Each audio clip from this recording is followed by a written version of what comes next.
Morning, folks. Well, I got up at the crack of 10 this morning, gonna try to go out and find a job. You know, Booger Simmons tried to get me that egg picking job, but man, I didn't know when they said 5 o'clock, they meant 5 a.m. and 5 p.m. Phew. I did that for about 6 weeks and I was done. Well, the president said he was gonna send out these stimulant checks, so whenever the president says he needs help stimulating the economy, well, I'll jump right in there and help out. But let me ask you something.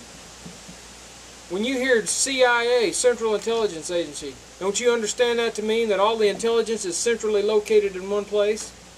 And when you hear DEA, Drug Enforcement Agency, doesn't that say to you that there's somebody there making you do the drugs, enforcing you to use drugs? I mean, who's going to do that on their own?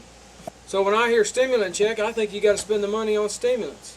So when my check came in, I went down to Jesse's truck stop and spent $600 on those little white pills that the truckers use to keep awake. How was I supposed to know you could use them on something besides stimulants? Well, so anyway, I'm trying to get a new job over at the radio station in advertising. You know, SLRV radio, 660 on the AM dial, blustering and bellyaching talk all day, every day. They asked me to do a sound check tape, so I guess this is what I'm doing here today.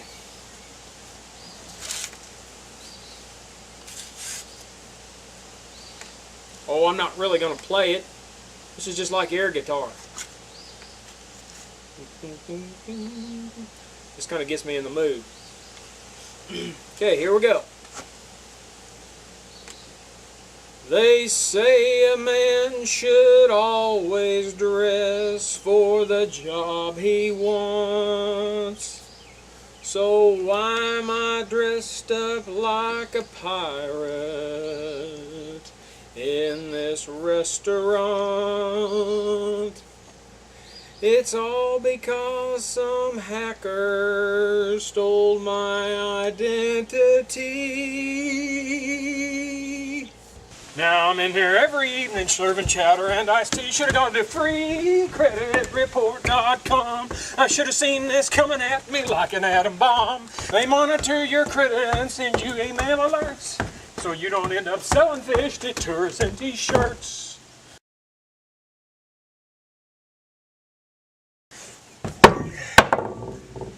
Take that, Simon Cowell.